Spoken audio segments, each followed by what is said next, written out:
As we continue on into chapter 3, we'll be bringing lots of stuff from chapter 2 into this as background. And we start off looking at these three graphs. Now, if we were to graph a line, and we got this red line here, and we graphed another line, and we got this line over here, something interesting happens right there. The lines are intersecting. So the ordered pair, whatever the x and y is, at that point, interestingly, is a solution for this line and also a solution for this line. We have a common point of intersection. And when we do the graphs, in a sense, we're solving for this point simultaneously. That means at the same time. Well, it's not quite at the same time, but that's what they say. Okay? So there's one unique solution for that. Now, when I drew the graph of this line, and then the graph of this line, I found that they were parallel. Would there ever be a point of intersection? And the answer is no. So for something like this, we would say there is no solution. And then in this one, and I had to do it carefully, when I drew the first line, and you can see that was in red, and then when I drew the second line, that was in blue, one was right on top of the other. So what can you say about this? Well, any solution for the blue line is also a solution for the red line. So for this particular graph, we say there is an infinite number of ordered pairs for this set of equations. So this is what we're talking about in chapter 3. This is the background on which we're building. These were systems of equations in two variables. So each line is a system, and then we have two lines. So that gives us systems of equations. And we'll be translating, identifying solutions, graphing to solve them, to see whether we're going to get one point of intersection, no points of intersection, or an infinite number of points of intersection.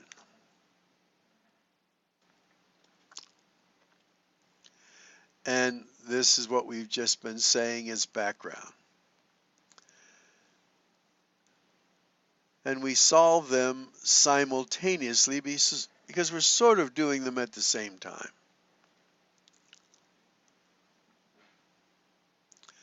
And what we're wondering as we go into this second part here is that point of intersection, the ordered pair, is a solution for both equations. So that's what we're wondering about right here. So here's an ordered pair, and we're wondering, is this ordered pair a solution for this? So what do? Well, we do substitution. We're going to put a 1 there, minus 5. Does that equal a negative 4? Well, a positive 1 minus 5, so this will be negative 4, equals negative 4. So that statement's true. All right, let's try the next one. Now again, our x is 1, so 2 times 1 plus our y is 5. Does that equal 7? Well, yes, 7 equals 7. So even though the equations are different, there's going to be a common point of intersection, and that common point is right here. How do we know that? Because this ordered pair is a solution for each of these equations.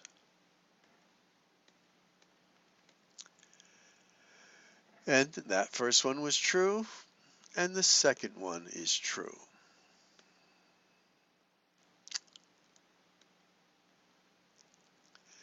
Now, when we work these, the key is to graph the items carefully and then to see where the lines intersect.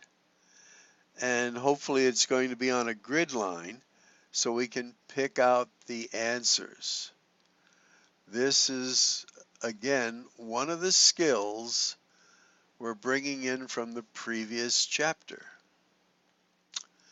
So, what technique would we use to graph these? Well, here, this is in slope-intercept. So let's just do it. We have a y-intercept of 1, so we're going to put a dot on 1. Our slope is 3 over 1, so I'm going to go over 1 up 3, so there's my other point. And I'm going to make a line.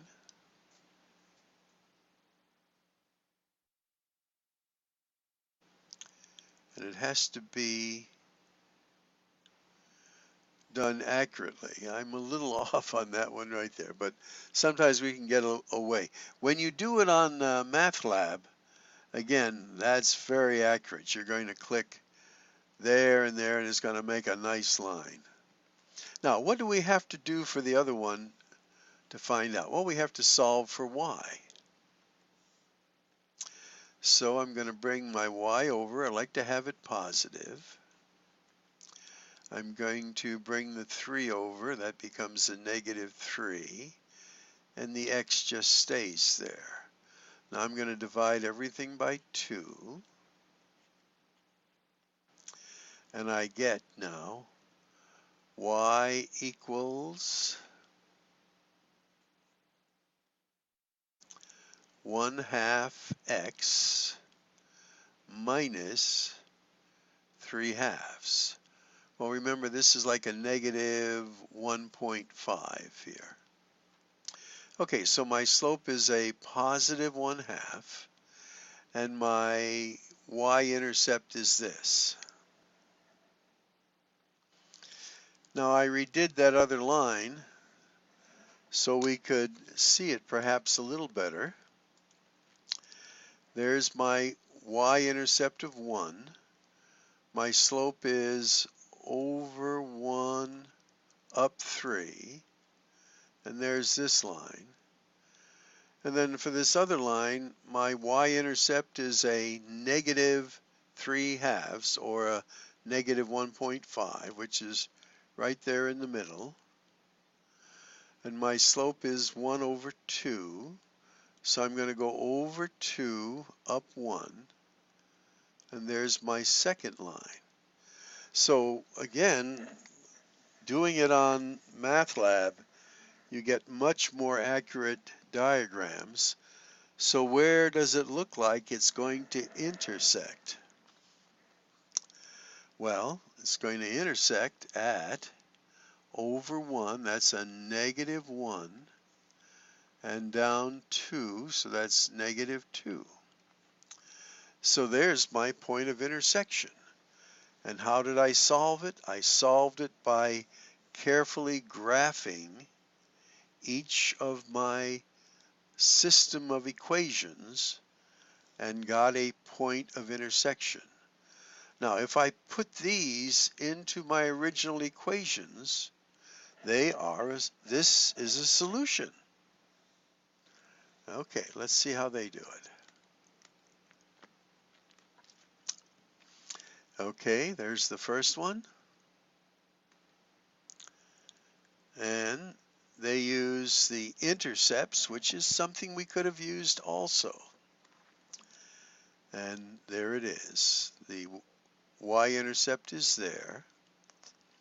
And it's over 2, up 1. Okay, good job. And the point of intersection is -1, -2.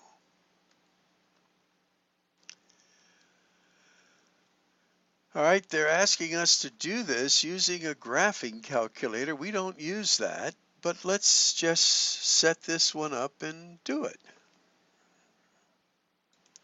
Well, actually, it's the same one we've just done, so we won't do this one. But it's just showing you put them in a certain form, which is actually the technique that we used. And that's how you put them into the graphing calculator and you get the same answer. Or actually, this is a little different, isn't it? All right, well, we'll do this one. Okay, now as we look at this one, let's set up some lines.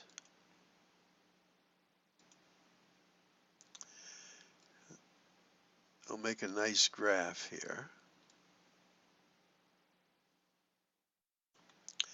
And they're both in slope intercept, so they're going to be easy to graph. Here our y-intercept is a +2, so 1, 2, we put a dot there. It's go over 4, 1, 2, 3, 4, go up 3, 1, 2, 3, and I'll make my line in a moment. Now my next one is down here. My y-intercept is a -3. And I go over 4, 1, 2, 3, 4, 1, 2, 3. Now you might notice something, and I've noticed it right away too. This slope is the same. This slope is the same. This y-intercept is different. What did we have in Formula 7? Well, these lines are going to be parallel. Yep. So there's that one. And there's that one. So will they ever intersect? No. Why? Because they're parallel. How do we know they're parallel? Well, the graph shows it, and our equations show it as well.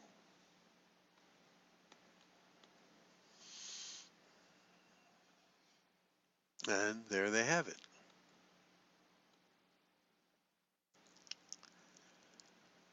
And they're just reviewing what we said. The slopes are the same, the y-intercepts are different, so the lines are parallel.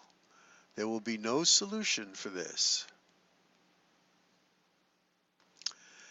Okay, now when we have something like this, where this is in standard form and this is in standard form, we're going to use that famous y-intercept t-chart. So let's just make one here for the first equation. And we'll make one here for the second equation.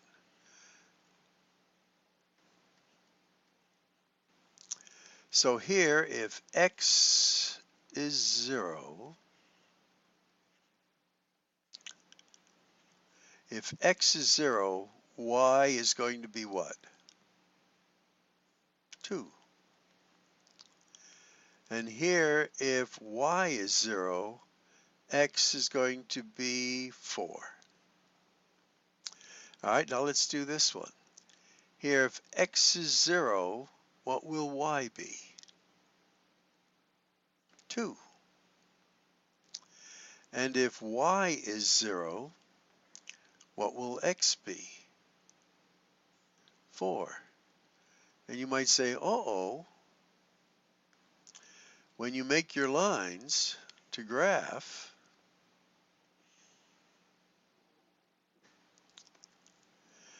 it's going to be 0, 2 right there, and 0, 4 right there. So when you do the first line, and you do the second line,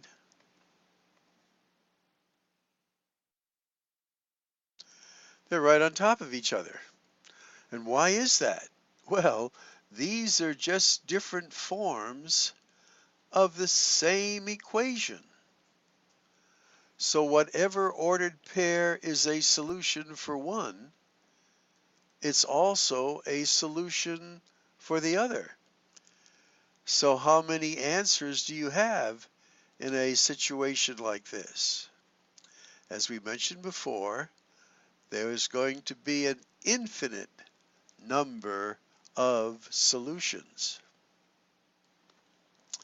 And when they graph the first line and they graph the second line, it's right on top of it. Because if we were to multiply each term in this equation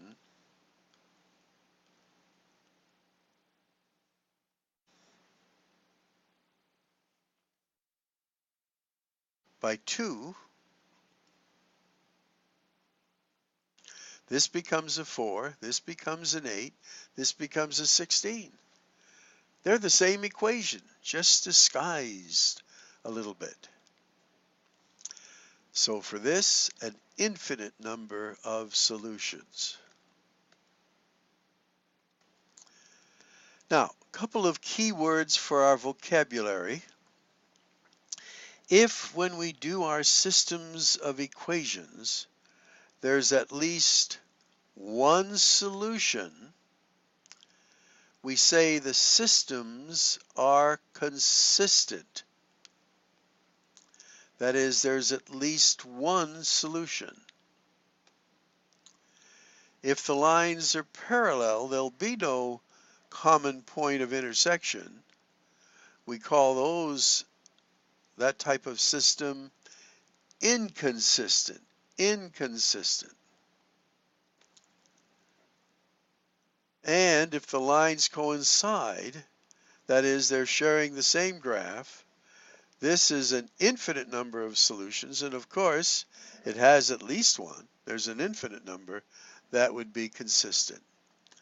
So you might recall that first diagram I had at the beginning of the lesson. We went through this, and this is what we get. So one solution, they're consistent. And notice the equations are different. So the equations themselves, we call them independent. Now, if they're the same line, they're not only consistent, but they are dependent. It's the same equation. Now, for systems that are parallel, they are inconsistent. There's no solutions. And the lines are different. They are independent. So again, we'll have these in your notes. Put them in there. They're going to be words in our booklet as well. And that will act as a good summary of what we've been doing here. Again, your graphing skills are important. And we don't have to do this. It's graphically. And they do intersect, and you'd have to do that. Okay. Now for our last topic, we're looking at models of systems.